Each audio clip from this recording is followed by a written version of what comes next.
Welcome to the Faber Show, where the focus is on helping you grow and preserve your wealth. Join us as we discuss the craft of investing and uncover new and profitable ideas, all to help you grow wealthier and wiser. Better investing starts here. Meb Faber is the co-founder and chief investment officer at Cambria Investment Management. Due to industry regulations, he will not discuss any of Cambria's funds on this podcast.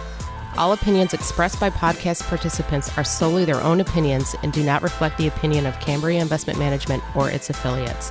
For more information, visit CambriaInvestments.com. Today's episode is brought to you by Inspirato, provider of the world's most exclusive vacation homes. I just joined Inspirato and I can tell you they go way beyond a typical vacation rental. It's all the best parts of a vacation house: the space, the privacy, the kitchen and dining room, combined with the service you'd expect from a 5-star hotel. That means premium linens and furnishings, plus daily housekeeping, an on-site concierge, and much more. It really is the best of both worlds. From Turks and Caicos to Tuscany, you'll find consistent luxury. Right now, our listeners can receive $1,000 towards their first trip to one of their exclusive vacation homes when they become an Inspirato member. You can call 310-773-9474 and mention Meb Faber, or visit inspirato.com/Meb sent me to learn more.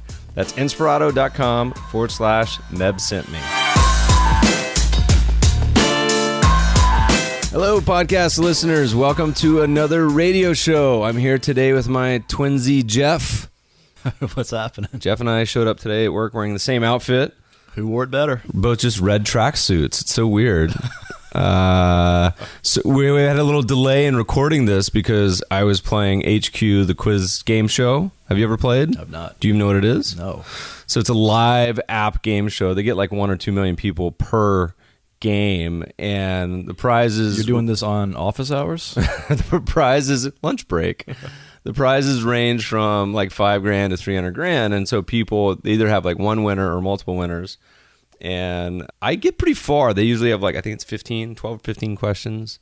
And so it goes from like 2 million people. It's multiple choice, so you'll do well. And it goes all the way down. I've gotten down to like a final few thousand people. Must be a lot so of people fun. win like $20,000. Anyway, listeners, if you want to download it, try it out, HQ app. My referral code is ATC Faber. It gives you a free life. I'll try to take a break from working for the betterment of Cambria. Well, usually the big prize is at 6 p.m., but one of the Rock's movies was premiering, so it was a $300,000 prize. And then also I'm kind of fat right now because we just had a podcast listener, send in a bunch of Dewey's Moravian coffee cake. God, Dewey's is the best. It's the best. And if listeners, if you have never had it, it's basically like crack. And I'm sure it's horrible for you because it's bread and butter and sugar. And I actually thought my mom sent it to me. So I had sent her a text being like, thanks so much. And turned out to be a podcast listener. So thank you. Wait, does Dewey's extend beyond North Carolina? You can order online. Okay. Yeah. So they have cookies and we have all sorts of ginger. But the main thing is the Moravian coffee cake. And we also got a glass mic in the mail, podcast mic. So listeners, I think we maybe should just move to gift supported instead of ad supported. Well, that was from our sound man, Matthew Passy. Thank you, Matthew. Everybody, Matthew Passy, fantastic sound man. Yeah. If you need help, reach out to him. Well, reach out to me. I'll give you his contact information. Yeah. Other than that, you guys want to sponsor the show through cookies or a real sponsorship, hit up Jeff. And always... we need some more questions for the Q&A. It's feedback at themebfabershow.com. And I would suggest, by the way, checking out and downloading a new app for podcasts. I'm experimenting with it. It's called Breaker. You guys have heard me complain and moan so much already about the lack of curation. I have something like 200 podcasts in my queue, and nothing upsets me more when I'm walking Deacon in the morning on the Strand here when I listen to a really terrible podcast. And maybe you shouldn't be playing as much trivia. Maybe you could have more time to listen to your I listen to enough podcasts. podcasts, but the problem is I would like a simple way to sort them by quality. And all these apps are obsessed with discovery. You don't need to discover more podcasts. There's enough out there. You need to discover the quality ones. So Breaker at least is the first one that allows for ratings. You guys download it, check it out. It's free. Start rating all the great Meb Faber shows and other good podcasts, and that way hopefully we'll build up enough of a crowd base to be able to start listening to the good ones and ignoring the bad ones. Anyway, we've got some travel coming up. If you are in Austin, Texas, first week of May, I'll be down there. Chicago, the 14th to the 16th of May. Be there for the Swan Global Conference. Hit up those guys if you want an invite. We'll be in Europe, Greece and Italy, the first week of June. Then there's the Ritholtz Cruise IMN Conference down here in SoCal. It's a lot of fun. Great lineup as always. And come say hi. That's not too far from the office. Shall we move on to Q&A? Let's do it. Well, we have a lot before just Q&A. So let's do some tweets of the week. Then let's do some write-in Q&A. Then let's do a couple Twitter questions. Oh, the tweets of the week are not Twitter questions. Okay. Yeah. By the way, I think we're going to have to shut down tweets of the week. The platform we've been using is called Storify, which is great. But like a lot of apps that work perfectly fine, they make no money, so they're shutting down.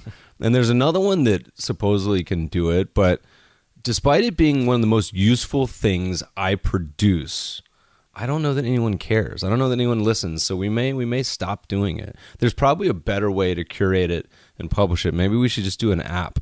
I don't know, but listeners, do you guys like the tweets of the week? And if you do you have any better suggestions? Because we just curate them, publish them, and it's funny because I go back and look at things that I favorited and saved, and probably half the time I don't end up reading the article.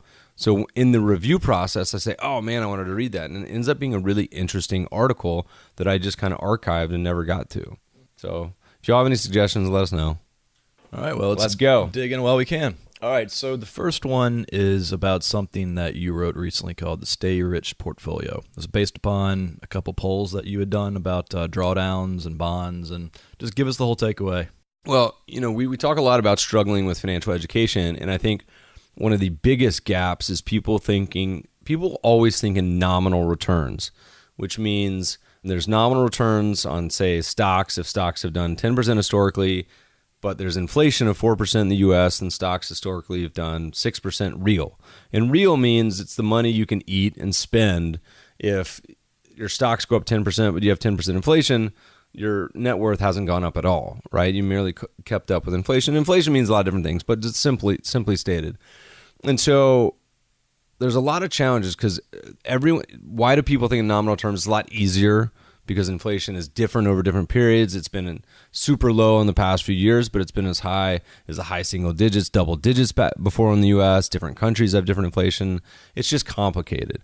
And so it's a lot easier just to look at nominal returns. But the problem is, if you look at actual real returns historically, and we always go back to our old 5-2-1 rule. If you haven't listened to the Dimson podcast, which was episode number 100, it's a must listen. It's really wonderful. But in their book, Triumph of the Optimists, they look at equities historically, and equities historically across the globe have done about 5% a year, bonds around 2%, bills around 1% after inflation. And we're rounding up, but in the U.S., people are more familiar with has done closer to 7% real, which is more of an outlier. But really, globally, it's about 5%. Well, the thing is so most people think in nominal terms, so something like T-bills or bonds, they assume have had very little to no losses. And on a nominal basis, that's probably more accurate. But if you look at a real after inflation on bonds, and so we did this as a Twitter question, and it was something like 60 or 70 or 80%, I can't remember, vastly underestimated the real losses in bonds. And so treasury bills, and I think this was the peak of this was during the 30s, lost about half after inflation. So if you just put your money in T-bills and expected to keep up inflation, you did over time and you had a real return. But there was one point in history where you lost half your money. And so I think that's a big surprise to a lot of people. And it's the same thing with treasury bonds, and even worse with, of course, stocks, which lost 80%. But if you think about it that way, and people start to reflect, and you start to think as a wealthy person, so if you have $1 million, 10 million, 100 million, whatever you consider to be wealthy, 100 grand, and you say, you know what, I don't care about making any money, literally zero, but how do I bulletproof my portfolio so I can just not lose any? And the problem, I think, for a lot of people is they assumed that was like T-bills, or I'm going to go put my money in a CD at the bank. But if inflation is higher than that amount, you're actually losing ground. Are you making any distinction from tips? Where does that fit in? It doesn't fit in because they've only been around, so not as much recently. And even tips, if you look at it on a real basis, lost in the past 30, 40 years, they lost, I think it's 20 or 30%. So that's the challenge. And so I had tweeted, I said, look, find me a portfolio. It's almost impossible to find an asset allocation portfolio. So if you think from the starting point of stocks having lost 80% and bonds having lost 50%, then find me a portfolio that hasn't lost at least 25% on a real basis. And it's nearly impossible. There's some that are close. So the permanent style portfolios in the U.S., which is a quarter each, stocks, bonds, gold, and cash, or T-bills. That one's pretty close, but the problem with that is it's not really robust because if you take it globally, it's closer to 40, 50%. So what do you do with this, though? I mean, it can't just be gloom and doom. You're going to suffer 25% regardless. I mean, as I think of this, it seems like there's an issue between the portfolio you need to accumulate assets and the portfolio you need to preserve your assets. But if you're saying that even the best preservation portfolio is still vulnerable to 25% drawdown, what happens to people who are 60, 65 and can't afford that? Like eating cat food, eating cat food in retirement. You touch on two different things. One is the get-rich portfolio. There's a couple ways to do it. There's you build a business. There is, or you invest in potential businesses that have the ability to go exponential, and usually that requires concentration. Or you invest at a reasonable rate of return, let's call it 10%, even better if it gets up to 15%, and let that compound for a couple decades, and you'll get rich. On the Paul Merriman podcast, he talked about how he's gifting his children, I forget what it was, $1,000, $10,000, and by the time that they were 65, it would have grown to $1 million or whatever it was, right? And it was a really cool episode as well. So compounding works as well. But yes, then there's the flip side. So that person who bought a bunch of Uber stock and is now worth millions says, I just want to bomb-proof this. I don't care. I just don't want to lose it. I think it's going to be really hard still not to lose 25% at some point. Now, I mean, when I say some point, this may not be your lifetime. For bonds, it was back in the 30s. For stocks, same thing, Great Depression. For other types of bonds, it would have been leading up to the 60s and 70s. Well, I mean, actually, now that I think about it, why not just put everything into CDs? Same thing, because if inflation is higher, if you're in a time of what they call financial repression, which means bonds, or the yields you can get are lower than inflation, and I mean, that's not the way the world's been. It's been the opposite, but it's potentially, I mean, in other countries around the world too. So, I mean, I think the same general advice works. You could have a permanent style portfolio, which is just, I mean, my older and older I get, the more and more I think that just the default is the global market portfolio, which is half stocks and bonds, half global, and just go from there. You want more cash, add to that? Great. Add some. You want to add a blueberry farm and all sorts of different bunch of housing and some tips, like cool. But I think the nature of markets is that there's no bulletproof portfolio. Do you have a favorite alternative? I mean, I know you love trend following as a strategy, but in terms of alternative asset classes, is there one that you really like the most? I mean, I really like the concept of farmland, but it's one of the hardest to allocate to. So maybe in another life we'll launch some farmland REITs or some private funds, but it's pretty hard publicly. We need some pictures of you on your farm dressed as a farmer. I have some great ones. Shot my first pheasant there a few years ago. Cooked it for Thanksgiving dinner. I didn't know you were a hunter. As of like 3 years ago. I love shooting like trap and skeet. I'm not as much of a hunter. Grew up as a fisherman, but I like being out. I mean, it's like I like being out in nature. You are a skier. I'll give you that. So, okay. All right. Off topic. Next tweet. You had a handful that touched upon buybacks. So let me just sort of read a few things here, and then I'll let you run with it. Listeners, that's the LaCroix, by the way. Sadly, it's not a fat tire. Pop them if you got them. A record amount was spent on dividends in the first 3 months of 2018. According to data from S&P Dow Jones Indices, net dividend increases for U.S. common stock rose by $18.8 billion in the first quarter, compared to $10.9 billion rise in the first quarter of 2017.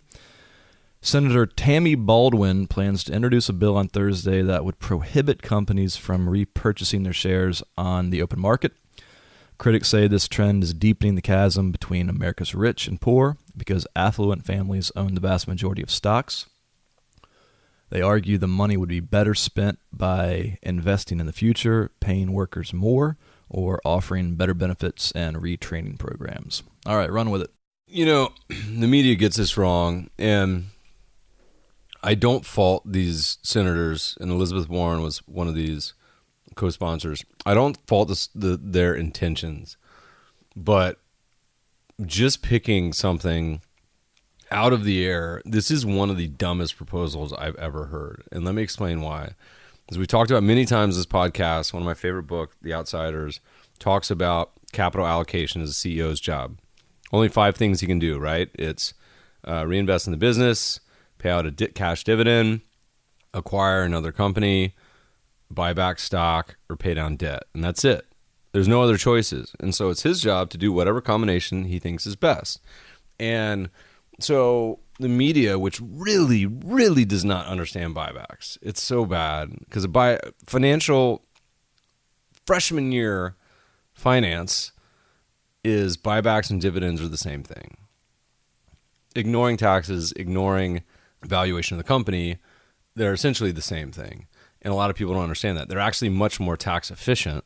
So I was joking on Twitter, and it was funny because a professor chimed in and said, coming from a professor, this is true. I teach freshman level finance, and this is a fact. They want a scapegoat.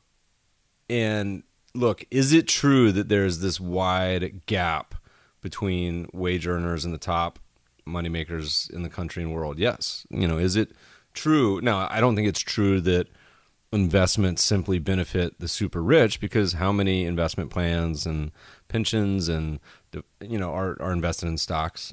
Most. Anyway, but looking at buybacks as a scapegoat and there's so much misinformation. So for example, why are they attacking buybacks?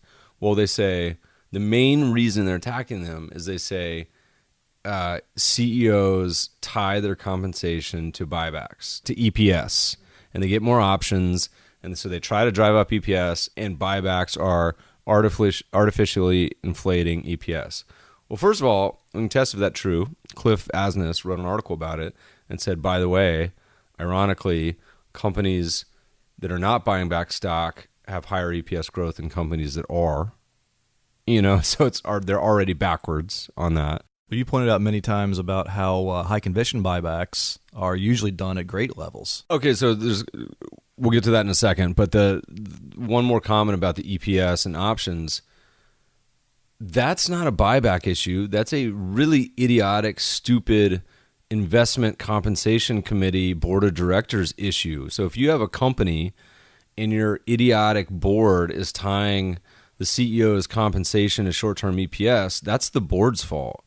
That has nothing to do with buybacks. Buffett's talked about this for years. It's not that hard to design a compensation structure for the CEO that's long-term focused, that focused on the actual fundamentals of the business, not necessarily the short-term stock price and things that they can manipulate. It has nothing to do with buybacks. Absolutely nothing to do with buybacks. So there's lots of stuff you could do. You could hold the boards more accountable for coming up with idiotic compensation schemes. And so it's just, it's frustrating because there's so many.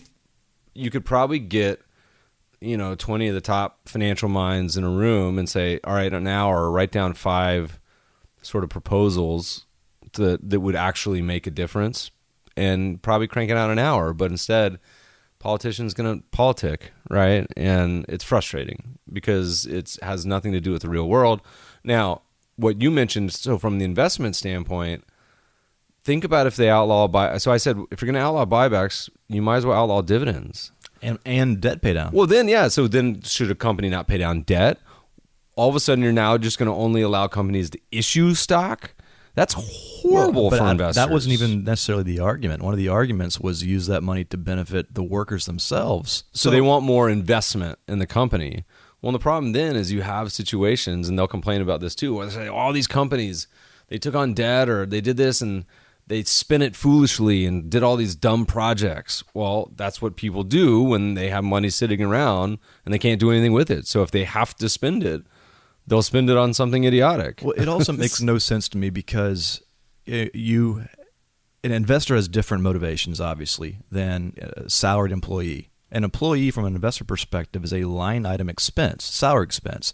So if you, as an investor, are going to take the risk of putting your money in, and yet you only have limited benefits if that investment goes well, what happens if you have your investment go down? The worker still made his salary during all that time, and yet is the worker going to somehow be called upon to offset the losses of the investor? I mean, obviously not. It just makes no sense. That's the free market economy. If the workers are underpaid and there's another company paying them more and they're looking for talent, you better bet they'll leave and join the other company. And that's how companies succeed and fail. I sympathize, though, with the huge wealth gap and that trend over the past few decades.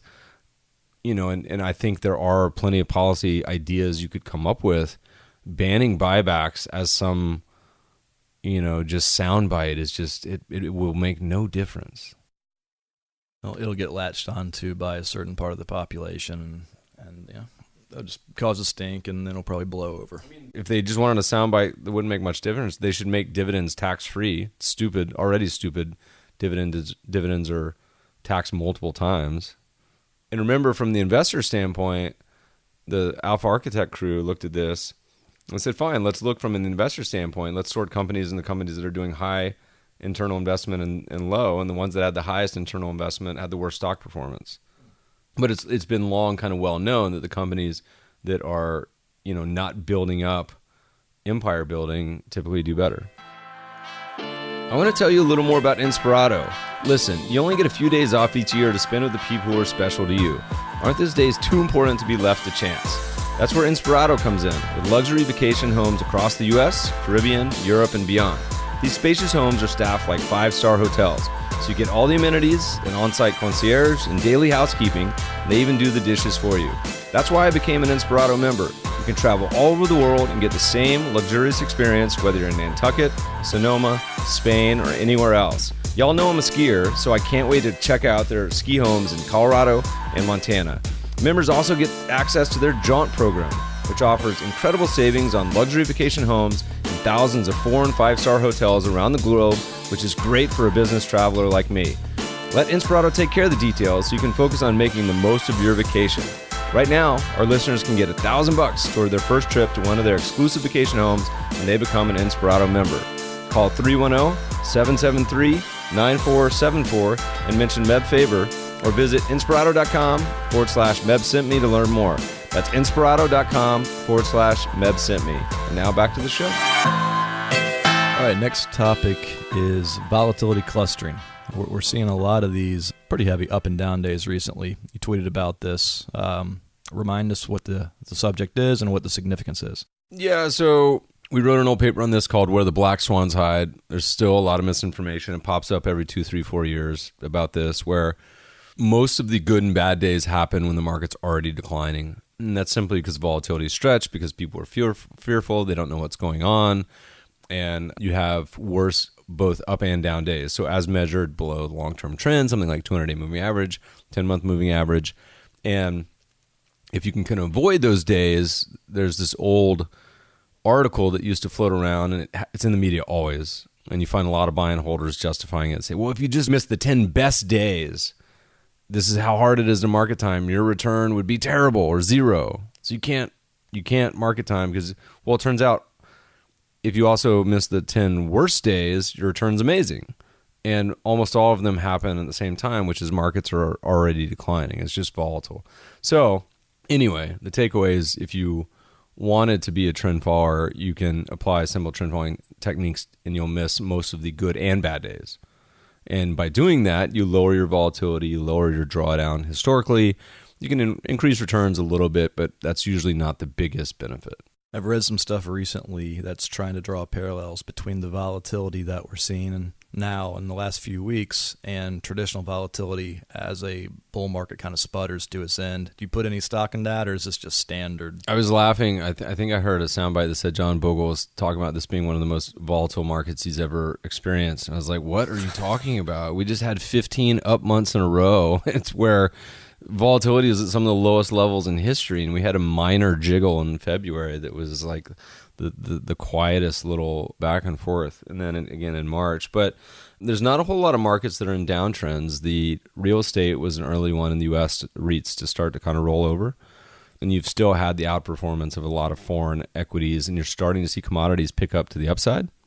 But that doesn't mean that U.S. won't officially roll over and start to hit a bunch of it's nipping at a lot of the trend lines. It's already passed through some.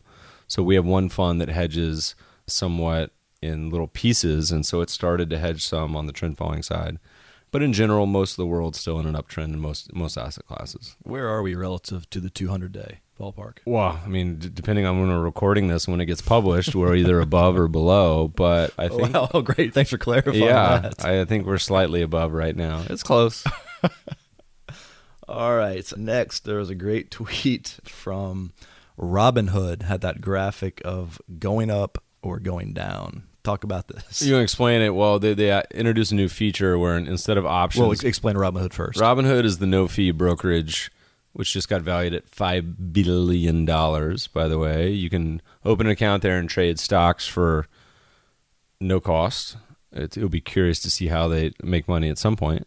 But they also just introduced crypto trading, I think. But they decided that it was too complicated for their investors to execute options. It was too confusing with all the nomenclature and Greeks and everything else. So they just changed, instead of it saying calls, I think they changed it to going up, and puts was going down.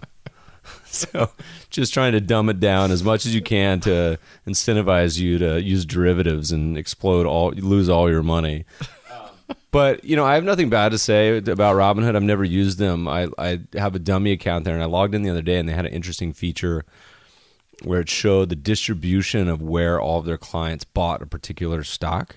So you could look at, hey, they bought one of Cambria funds. Here's where everyone bought it. Or here's where they all bought Snapchat. That's interesting. Yeah, it's interesting. I don't know what happens. I guess I assume it's dynamic. So if they all sell, that it updates to the new cost basis. But I don't know how useful that is, other than determining levels maybe of supply and demand. But I would love to see a lot more kind of OkCupid style. OkCupid is a dating site that publishes a ton of fun kind of econometric analytics into their users and behavior and everything else. I would love to see brokerages do more of that. I think they do that already internally, but the reason they don't publish it because they know that most investors would be far better served by not trading and not being active, which is not good for them because they make money from commissions. And I would bet my house on that. I don't have a house, but if I did have a house, I would bet it on, most of the results. So the Forex brokers have to publish it, and they have something like a 95% client failure rate, where they just lose. And the amount of money that each new client loses, it's like $10,000 or something. Like sign up, lose $10,000, and they're out. You don't see people talking about Forex trading as much anymore. How does your wife feel about you being so knowledgeable about OkCupid dating apps? I missed it by like 2 years. One of my biggest life regrets, honestly. Is just watch the regret just pour over my face right now. You heard it here, Jackie. Yeah, she doesn't listen. All right, next one. Gabelli filing an ETF for companion pets. What's going on here? It's a lot of fun to talk about the thematic stuff in our world of investing. It makes great headlines. People love herding into whatever the hot theme of the day. And you can go back decades. It used to be electronics. It used to be television and the Nifty 50. It used to be the most familiar to kind of my generation is all the internet stuff in the late 90s, and then bricks and electronics. And now it's robotics and AI and self-driving cars. And so all of the fun companies, or so many of them who are late to the ETF game and also feel their world shrinking because of the race towards low fees, they don't know what to do. And so many of them are just kind of throwing darts against the wall to say, hey, I'm going to come up with these thematics. And the problem is a lot of them stick. Like you see these robotics ETFs and they go to $1 billion. And I'm happy for those. That's fine. But again, it's not a serious investment strategy. If you're putting 20% of your portfolio in some theme, Like you're just making a gamble unless you think somehow that you have some really amazing. And the problem with a lot of these is they're market cap weighted, and the market cap weighted in some of these areas. We were talking about the marijuana one the other day, where you look at 2 or 3 of the companies in the market cap weighted, and Barron's just wrote a great article about this.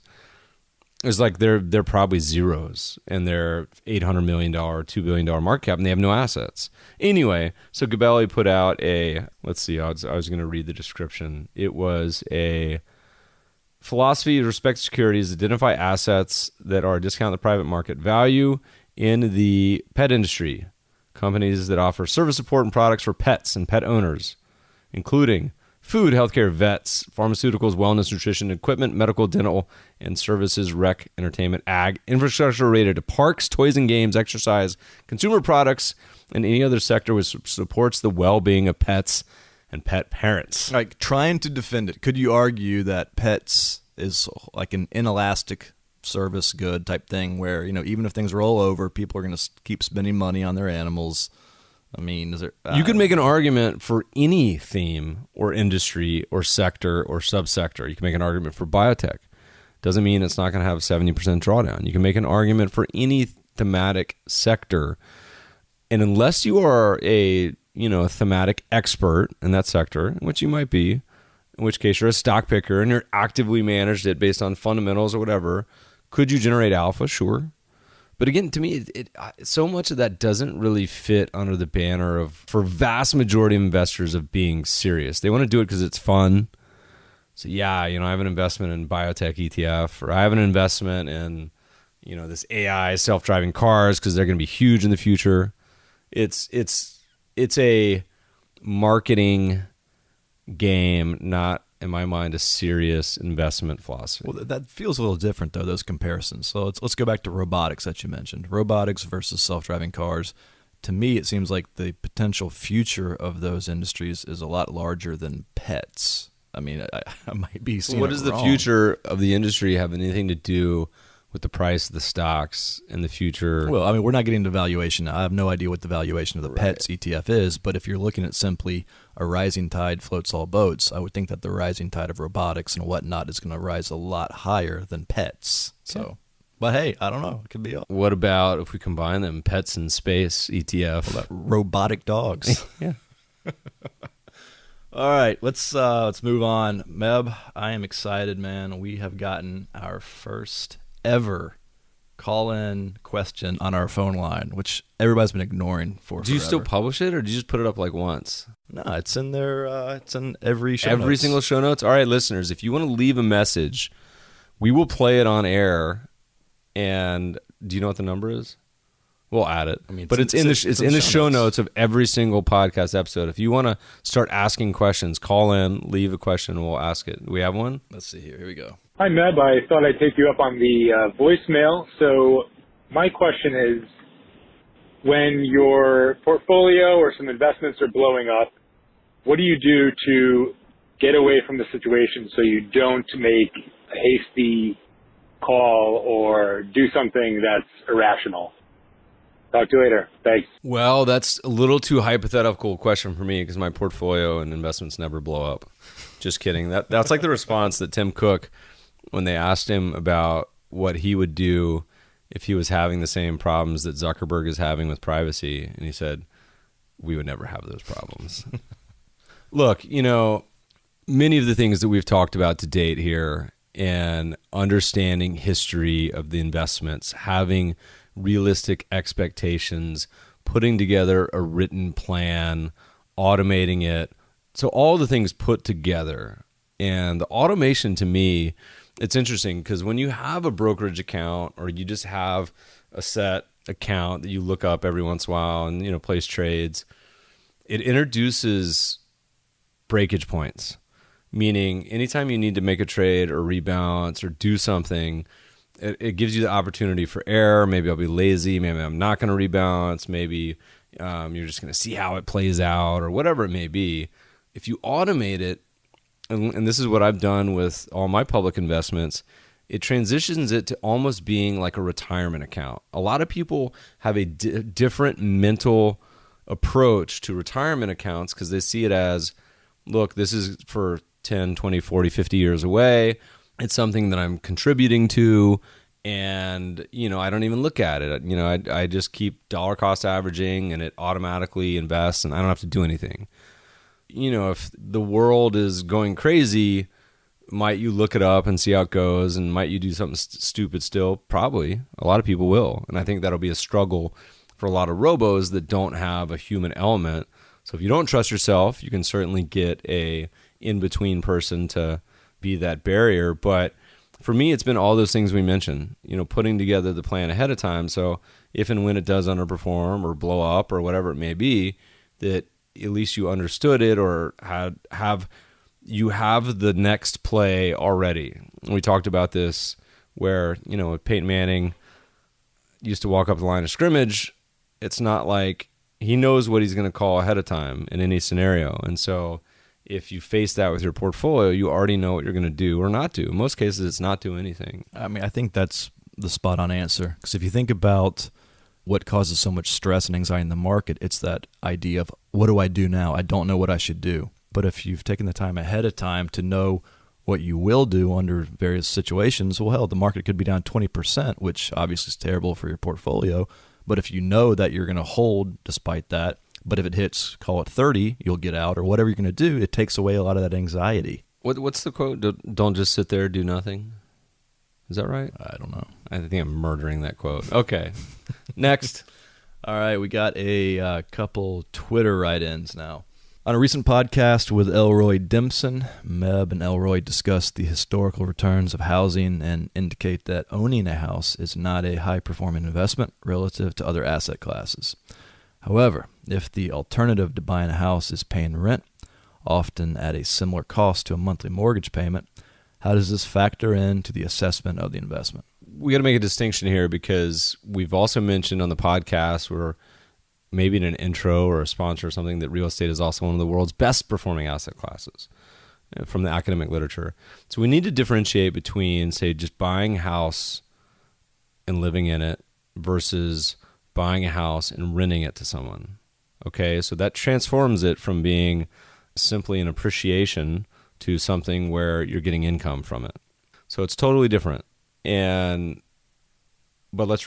if you're just investing in housing, has about the same return as bonds or bills, somewhere around there, right? Historically, it's that in your primary house, 1% return over time. And a lot of people always, here's where they get caught. Going back to that old nominal versus real discussion earlier, they say, "Oh man, well, my mom bought her house; it was $20K, and now it's worth $500,000. One of the best investments ever." Totally true.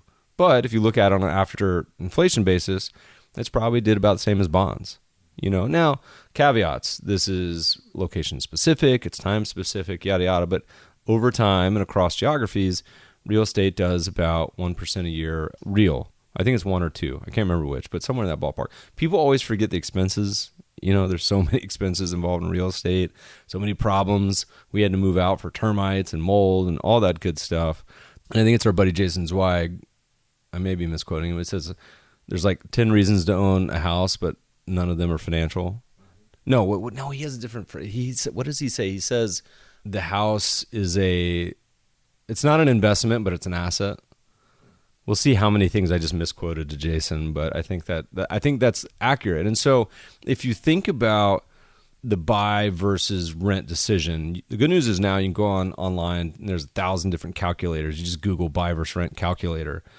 But it's usually kind of an equivalent, which makes sense in a free market where it's a bit of a trade-off. It's kind of like the old dividend equivalents the Modigliani-Miller equivalents about how you fund a company, whether it's through debt or equity. It's the same thing. So it's the same thing as applied to leasing or buying a car. In general, you can find situations where one is vastly preferred because of incentives and taxes and local supply, whatever it may be.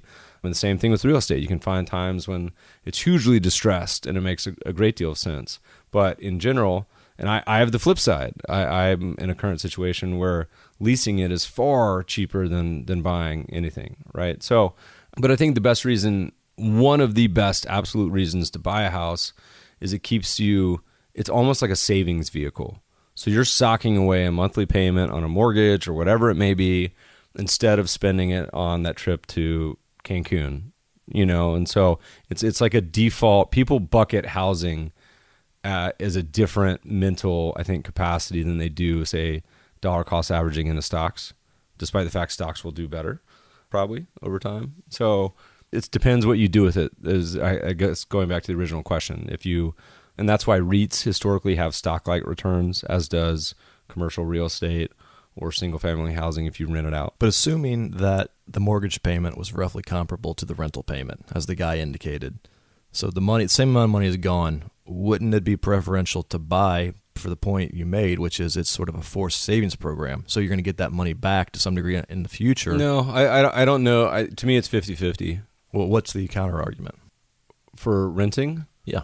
Well, you don't have all the extra expenses. You don't have the homeowner's costs. You don't have to pay for, people really underestimate, I think, the cost of living in a house and the maintenance.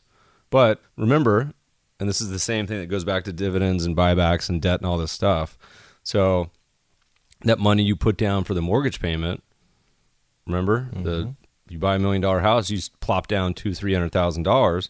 That money would be sitting in the bank account, earning interest and or be sitting in stocks. The opportunity cost. So you factor all those things in, and I think it gets sort of washes. Which is why I always say it's much more of a personal preference. It's not as much of an investment one, where it comes down to, hey, do you want to live in this house for the next 10 years? Is it? I think that's a totally reasonable idea. Mm-hmm.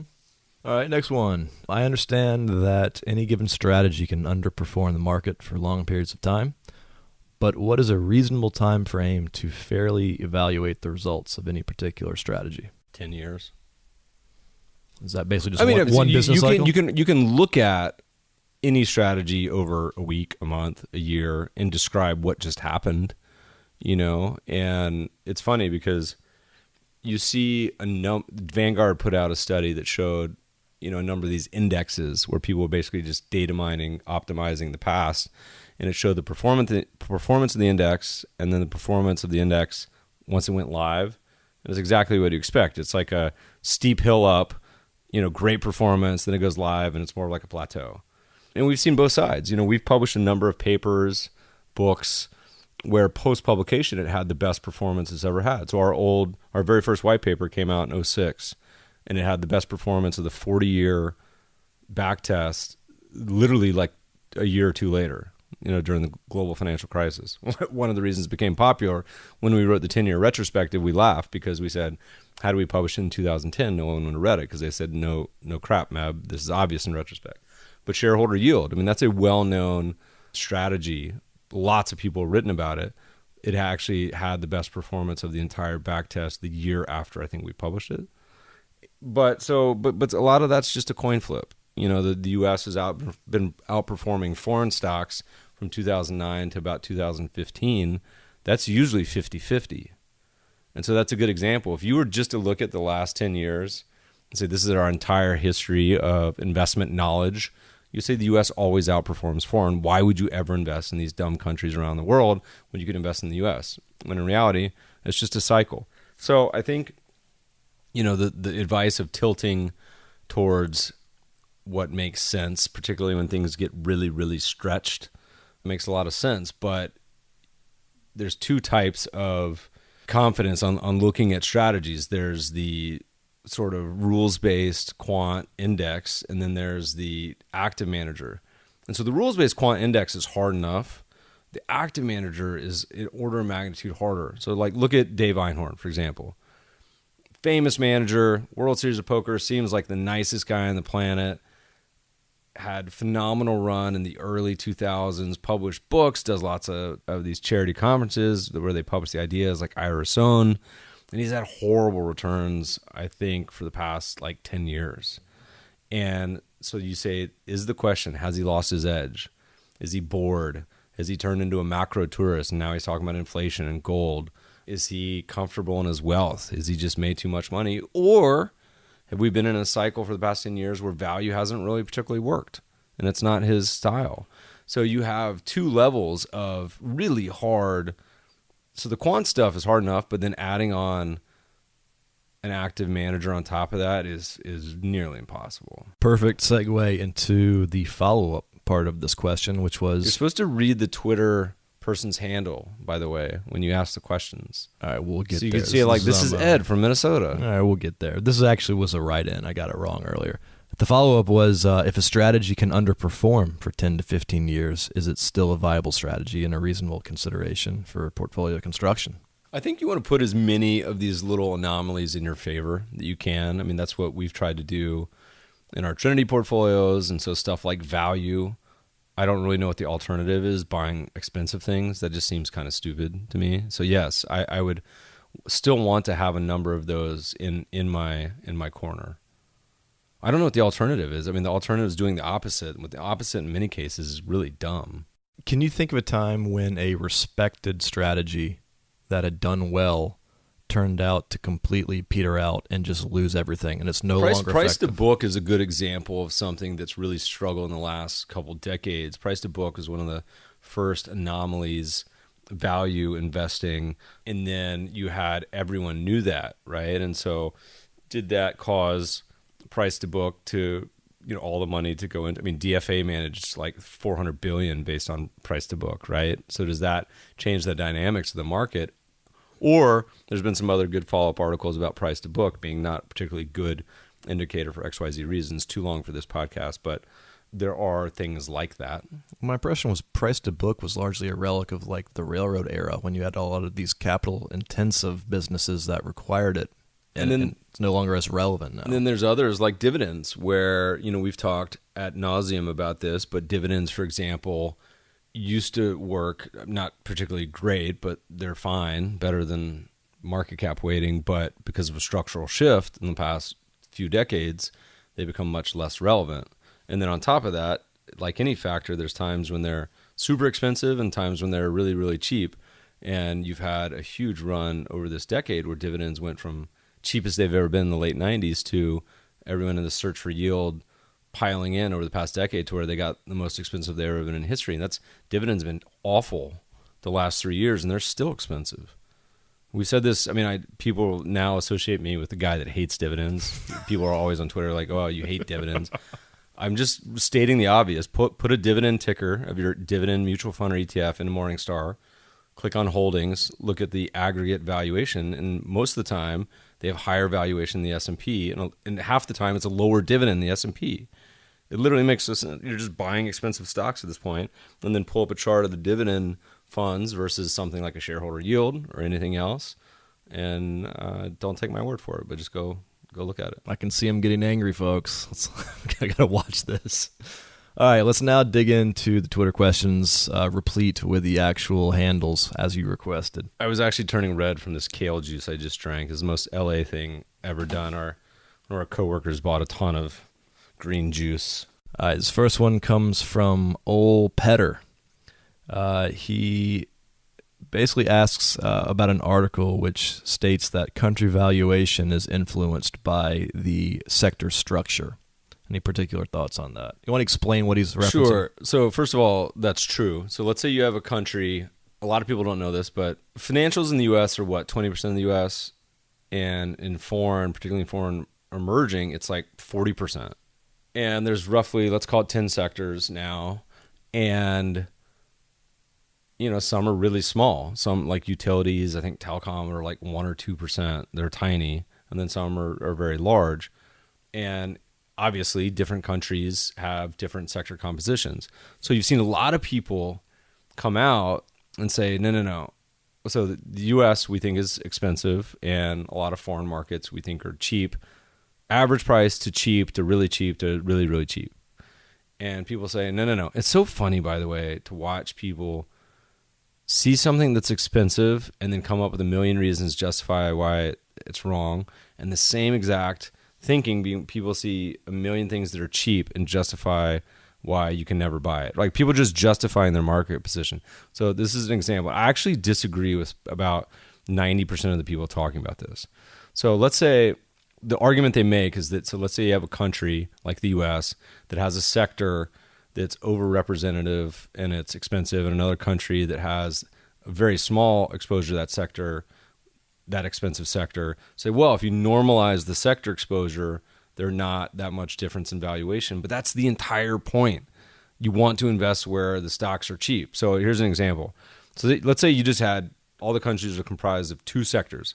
We'll call one tech, because it's historically often will get bubbly, and the other we'll call staples. Tech, let's say it's at a 40 PE, and staples is at 10. Okay, so 4 times the valuation. And just say same growth, yada yada. And so you have two countries. Country A has an 80% tech weighting at that 40 PE multiple, and a 20% staples weighting at that 10 multiple. So the average PE for that is about 34. And then you have the flip side, so 20/80 instead of 80/20. The PE ratio of that country is 16. So which country would you rather have? I would rather have country B every day of the week. But people say, no, Meb, you need to adjust. So you need to adjust those sector weightings so they're similar, in which case you'll have the same PE ratio, and why would you ever buy one country or the over? And I say, well, that's the entire point. You want to buy the value. Now, the question they should be asking is it make more sense to go top down and pick country A or country B, or to go bottom up and pick cheap stocks wherever they may be? And I think they end up in the same place. So we run funds on the exact same methodology. So we have an ETF, our largest, that does top down. Actually does bottom up too, but in general starts with top down, meaning it picks country level based on long-term valuation metrics like CAPE. Then we have other quant funds that are go anywhere, and they pick just stock bottom up, wherever that stock may be. And the funny part is, if you look at a lot of the value stuff with totally different methodologies, like you go type in our fund, you go type in Wes's fund, totally different methodologies end up in the same place. And it's because the whole muscle movement is you're using value in the first place, and you're avoiding the expensive. So I think almost everyone gets this argument kind of discussion wrong. And I think the key metric is really, are you using value at all? And I don't even think it matters that much if you're doing it top down or bottom up or both. I think you end up in the cheap stuff as opposed to being average or expensive. Value seems to be such the driver of success in the long term. Reminds me of the article we did, which sort of back-ended into value as the driver of why a lot of dividend funds actually look pretty good in the long term, because they're really sort of proxies for value. They got a little tilt, little value tilt, kind of a crappy one, but a little value tilt, so it works. All right, next Twitter question. This is from, let's see, what's the name? DRock_A. Great handle. Yeah, there you go. All right, so he says AUM target funds were about $250 billion in 2008. Many investors were shocked at the subsequent performance. Today, the same target date funds are around $900 billion. What's the industry's level of responsibility to educate here? Seems like some major players could see some damage to their brands when people realize how much risk they have. You know, I'm totally fine with target date funds. Target date fund listeners is something like a mutual fund where it'll say you buy it when you're 20, and it'll say target date 2060, and over time it'll reduce the equity exposure as you get older to, being mostly in bonds, with the theory being that, as you get into your older age, you don't want to take as much equity volatility risk. So whatever, I'm fine with that. And traditionally it seems like people that invest in those funds behave better, because they don't have to do anything. It's kind of by design, you're hands off.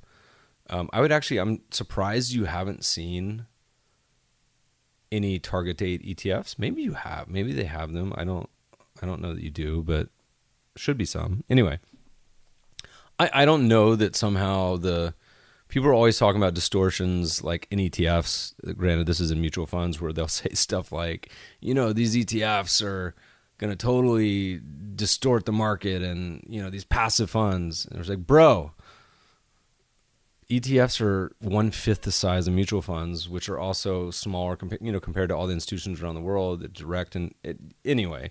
But so worrying about target date funds having a impact on the market, I don't see it. Well, I don't know if he's asking about the market impact as much as the responsibility to let investors know that they're not as safe as they might think. Yeah, I mean that's an age-old question. I mean that the age-old investment gap of, where was it talking about where I was complaining on Twitter, as I'm apt to do, about bemoaning public education. And then in finance, I said it's a shame that personal finance and investing is not taught in high school. People are teaching calculus, which 99% of people won't ever use again. No one teaches personal finance. It's like 10% of schools. Dimson. Right. And then but someone tweeted to me and said, well, Meb, actually, there's been studies that show that the education really doesn't even help people make decisions. They said where it helps most is point of sale.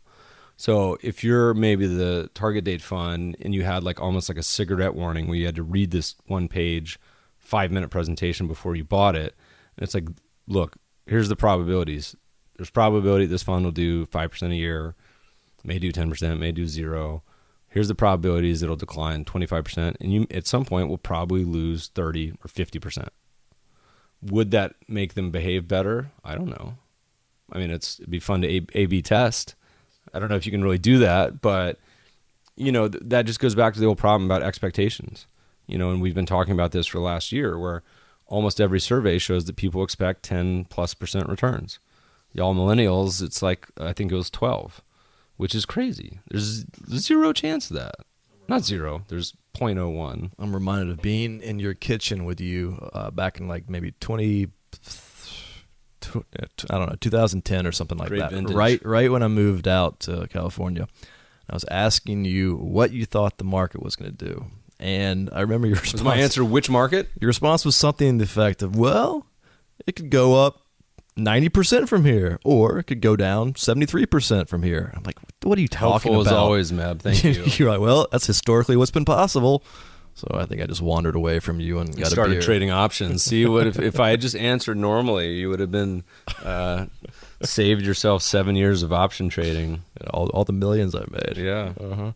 All right, next Twitter question from The Fun Cooker.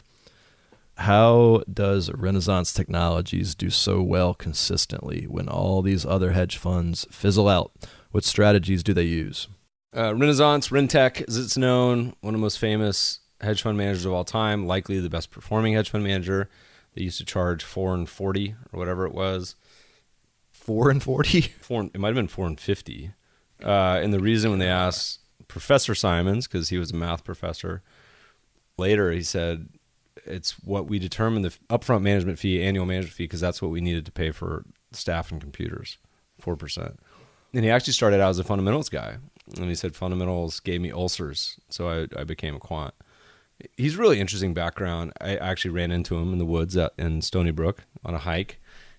And he's also I can attribute one of my favorite quotes of all time in life, not just investing, to him, which was, I can make the cliche either way. Do you remember this? This was someone asked him about math. Said, should I study math really deeply on one topic? Should I study it really broad, professor, and learn a little bit So he said, I can make the cliche either way. I can show you examples where, it worked out great or terrible for, numerous people. And I apply that a lot to investing in life in general. Like, you can show people always want to hear advice. They want to hear the hack, what are the 10 traits of billionaires? And then you can show an example where, hey, that guy put all of his retirement savings into Litecoin, and now he's retired.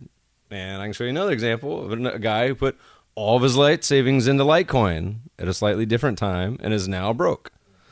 And so with so much of advice, you can say, look, here's where I think, or here's probably the better advice, but I can show you either way. You don't hear that advice much. People love conviction. Everybody's looking for confirmation bias of what they already believe. So Rentech, they manage mostly their own money. Their flagship fund is called Medallion. It's been the best returning fund for decades. My guess, and they cap it at size because they can't trade enough with it, is that it's a market maker. Essentially it's a market making business, intraday, kind of high frequency trading, but nothing more than that. Now I could be wrong. They hire gazillion PhDs, scientists. A lot of their other funds haven't been that great. They launched a managed futures fund. They launched an institutional equities fund. They launched a bunch of other funds, and they haven't stood up to what Medallion has done. So I don't know, by the way, and that's not a knock on them because they make 40% a year or 20% a year, whatever it is. But if I had to guess, if I had to take a multiple choice quiz on HQ, I would say it's kind of like a market making. I don't know why I just thought of this. Is there a part of the market that you feel is underrepresented in terms of options available? Choices, or are you actually talking about derivatives? No. Choices, not options. Not derivatives. For what? Well, that's the question. Is like, do you think there's something that should have more options for investment but doesn't? Yeah, we talked about farmland. Oh, there you go. I mean, I would love to see that. What else? I mean, there's a number of strategies that it would be nice to see more collateralized. Like we talked about catastrophe bonds. Mm-hmm. I mean, do individual investors need to be investing in catastrophe bonds? Probably not. But as an asset class, like I think it's talk about all-time non-correlation. Sharp ratio. Correlates to nothing. A lot of money has moved into that, but I would love to invest in cat bonds. Problem is a lot of these esoteric asset classes charge high fees. I was listening to a fun interview on Patrick's show where they were talking about new and innovative asset classes, and one of the guys was rolling up a bunch of high follower Instagram accounts, and so giving them a way to have equity where he would essentially invest in these accounts that have 1 million or 2 million followers and have a revenue stream but no way to monetize it. So they would take some stake in it and that's essentially an asset class, right? And then so you can kind of parlay in that into some other ideas, and that's sort of a new world asset class. I think this one's a terrible idea, but Howard, when we had him on the podcast, he was talking about a new startup that lets you invest in classic cars, fractional classic car. And I said, I own a classic car, and it's the worst investment I've ever made. Listeners, if you want a 1967 that's still listed FJ40. Is that on eBay? I've tried to play both games here. So I said, okay, I'll put it on eBay, I'll put it on Craigslist, put it on for like $20,000. Maybe I'll anchor it and then I'll list it again at $40,000. I'm going to list it at like $85,000 just to anchor, try to, see if I can behaviorally get someone salivating. But it doesn't have any doors, which I think, and I need to, maybe we'll invest in doing like a beach shoot and get a bunch of pretty girls like sitting in the car, get a bunch of people driving it down the beach or something. Because I think the photos of my driveway are not doing it justice. So, but the point is, there's so many asset classes that don't correlate, and so going back to the get rich portfolio, and if you start with that global market portfolio with tilts towards value, with tilts towards momentum, there's only 2 reasons to add something to that portfolio, and it's a really high bar, by the way. Is it add returns? So is it return enhancing to the current portfolio, or is it risk reducing? So usually that's non-correlation, or it's a combination of both. Could be, right? And so you can plug in some historical asset streams into that historical simulation back to the 70s or whenever it is, and it's probably 90+% of investments would fail because it's already a great allocation. Are you measuring the risk part just through Sharp or something else? There's a million. I mean, I think in our first book we had Sortino, we had Ulster Index, and like gazillion others, and Skew, and people were just eyes glazed over. But Sharp ratio is actually not bad. I mean, there's some outlier examples. So vol selling is will seduce people into thinking it's a great strategy, but it's, have a Sharp ratio of 2 until it goes to 0. But in general, you can make some good rule of thumbs. Most asset classes sit around 0.2, 0.3. Portfolios get into that 0.4 to 0.6 range. If you have some really high quality or lucky or good period, you get into about a 0.8. And one's Hall of Fame. We wrote an whole article and said, where have all the high Sharp ratio managers gone? And it showed, managers that have been around for decades, and there are no Sharp ratios above, I forget what, certainly none above 2, but not many above 1. Is that a reflection of managerial prowess or a change in the markets? Or what? No, it's incredibly hard to sustain high returns with low volatility and drawdowns. Well, people did it before. Why not now? Well, they did it before, but they no longer do. So what I'm saying is there's no people that are around. At some point, you'll have a drawdown. Some point, you'll have high volatility. My question is, did that not exist back when those guys were posting the 1 Sharp ratio? It's the same guys that are around. Oh, I thought you were saying it's before and then. No. I got you. This is people. It's just the longer you're around, that it's just math, the higher your chances of having big fat drawdowns are. All right, last Twitter question here. This is from the Shane Martin. Is Russia worth the current political risk for long-term investors, say 5 to 7 years? If so, Is it best to look at specific Russian equities or an index such as RSX? This is a good companion question to the sector question we had earlier, which is, people find excuses to hate things when they're cheap and love them when they're expensive or whatever. Russia, everyone hates on it. They're like, no, Russia's always cheap. It's always going to be trading at P ratio of 5. Pretty sure that's what you would have said about the U.S. when it was trading. It traded at a P ratio of 5 before. And now that it's trading at P ratio of 30, everyone loves it and they find a million excuses that it's should stay expensive. GMO actually just came out this week. Russian stock market, by the way, went down 10% in one day, which is a good example of I've been in RSX and I saw that hit. Why you don't want to ever invest in just one country, but diversify. And so GMO came out and kind of laid out an article that said they're, why they're buying more. And we think it's one of the cheapest countries in the world, and so part of a lot of our value portfolios. Yeah, I mean, it's the whole thing. And by the way, the question asked of, do you want to use just stocks or a fund? I think you want to use fund, but I would also say you don't just want to use Russia.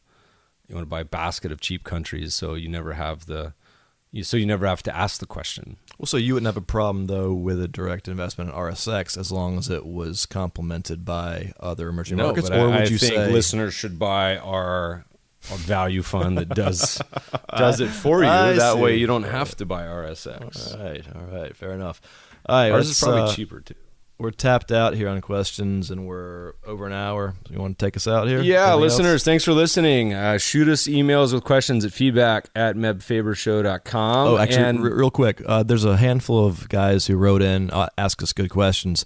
Problem is that we've answered a lot of questions many times. So if you wrote in and didn't hear your question asked, unfortunately, it's one that we've answered over the last. Sometimes it gets episodes. repetitive and boring, so you guys got to you got to up your game, start answering better questions. By the way, we stopped doing the beautiful, useful, magical about a year ago. But Jeff, have you seen the beautiful, useful, magical thing that's on my desk? The new edition, the floating plant. I have a levitating plant. Well, you remember when I it costs a fortune. Try to stick my it's like it's pin under there. Listeners, this is a great story. So I bought this magnetic levitating plant. So there's like a wood block and a white sort of hexagon planter, and you put air plants or something in it, and it levitates like an inch above. It's the coolest thing. I could stare at it all day. And Jeff came in one day and he said, it's called the Life, Lyfe planter by Flyte, Flyte. They also have bulbs, by the way, that levitate and light up. It's really cool. Anyway, Jeff comes in. He's like, no way, that's awesome. There's nothing under there? I was like, yeah, it's a magnet. Science. No. You did not say anything about magnets at that point. You're just like, yep, yeah, just floating there. So Jeff's like, oh, so he takes his pen and swipes, to feel that there's nothing underneath it without remembering that his pen was made of metal. So the whole thing crashes down and the pen was stuck to the base. Just like to destroy Meb stuff. My poor you didn't explain it well enough. My air planner.